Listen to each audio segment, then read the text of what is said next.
इस बार भी छठ पर्व नहीं मना पाएंगे दिल्ली वासी। यमुना किनारे लगा गंदगी का अंबार। हर साल केजरीवाल सरकार दिल्ली वासियों की आस्था के साथ खिलवाड़ करती है। दिल्ली में केजरीवाल सरकार के 8 साल के कार्यकाल में दोगुना हुआ यमुना का प्रदूषण। हर साल यमुना साफ करने की डेडलाइन दी जाती है, पर साफ होने की बजाय और बढ़ जाती है गंदगी। प्रदूषण जस के तस, लेकिन यमुना की सफाई के नाम पर केजरीवाल सरकार ने फूंक डाले करोड़ों रुपए। शराब घोटाले के बाद अब पर्यावरण विभाग ने भी घोटाला। छठ पूजा का महापर्व नजदीक है, जिसमें ज्यादातर पूर्वांचल लोगों की आस्था यमुना से जुड़ी होती है। ऐसे में यमुना नदी में डुबकी लगाना तो दूर की बात, उसके आसपास भी खड़े होने लायक नहीं है।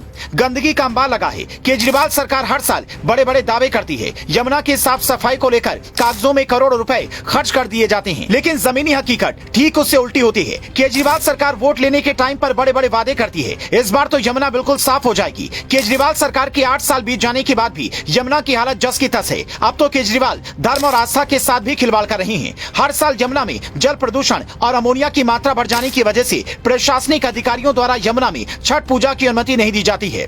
केजरीवाल सरकार यमुना नदी को साफ सफाई करवाने की बजाय छठ पूजा के लिए मना कर देती है। लोगों की आस्था के साथ खिलवाड़ किया जाता है। यमुना किनारे लगे गंदगी के अंबार को साफ सफाई करवाने की बजाय लोगों की आस्था के साथ खेला जाता है। दिल्ली सरकार हर साल नदी की सफाई पर 1000 करोड़ रुपए से अधिक खर्च करने के बावजूद डीपीसी रिपोर्ट बताती है कि दिल्ली में यमुना नदी पूरे साल प्रदूषित रहती है। मुख्यमंत्री अरविंद केजरीवाल कई बार यमुना की सफाई को लेकर बड़े बड़े वादे कर चुके हैं। यहाँ तक कि साल 2023 और 24 के लिए पेश किए गए बजट में केजरीवाल सरकार ने यमुना की सफाई के लिए 1028 करोड़ रुपए आवंटित किए थे। सीएम केजरीवाल ने वादा भी किया था कि अगले चुनाव तक यमुना इतनी साफ हो चुकी होगी कि उसमें डुबकी लगाएंगे, लेकिन हकीकत आपके सामने है। दिल्ली सरकार द्वारा यमुना की सफाई के लिए तारीख दर तारीख जारी करने का सिलसिला साल 2015 से चल रहा है। अरविंद केजरीवाल ने 2015 में 5 साल के भीतर यमुना नदी को साफ करने का वादा किया था। उसी साल उन्होंने कहा था कि 5 साल के बाद हम दिल्ली के हर निवासियों को यमुना किनारे लाएंगे ताकि वे स्वच्छ नदी पर गर्व महसूस कर सकें। लेकिन 8 साल बीत जाने के बाद भी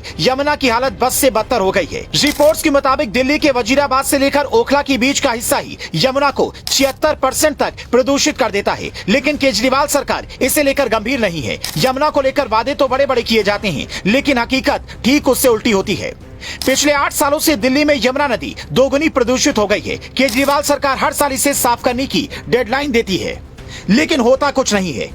साफ होने की बजाय यमुना नदी और गंदी होती जा रही है। मीडिया रिपोर्ट्स के मुताबिक अरविंद केजरीवाल पिछले 8 सालों के कार्यकाल में यमुना नदी का प्रदूषण दोगुना हो गया है। यमुना नदी के किनारे फैली गंदगी प्रशासनिक अधिकारियों की बड़ी लापरवाही का संकेत है।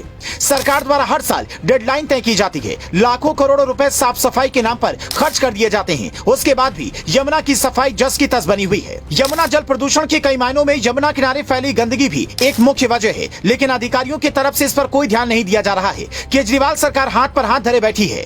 दिल्ली वासियों की जान के साथ खिलवाड़ किया जा रहा है। वायु प्रदूषण के बाद अब जल प्रदूषण का भी खतरा मंडराने लगा है। विजयदशमी के बाद से ही यमुना किनारे गंदगी और बढ़ गई। यमुना में मूर्ति विसर्जन हुआ। नवरात्रों में इस्तेमाल हुई पूजा सामग्री को यमुना किनारे फेंक दिया गया, जिसे उठाने के लिए अब तक प्रशासनिक अधिकारी या जनप्रतिनिधि आगे नहीं आए। इस वजह से गंदगी और ज्यादा बढ़ गई। अगर आपके घर में भी छठ महापर्व है तो आप हमें कमेंट कर बताइएगा कि ऐसे पानी में आप श्रद्धा और उपासना के इस महापर्व को मनाएंगे। शराब पिलाने के लिए अरबों रुपए की घपलेबाजी हो जाती है, लेकिन यमुना को साफ करवाने में सर जी दिन में ही तारे गिनने लगते हैं।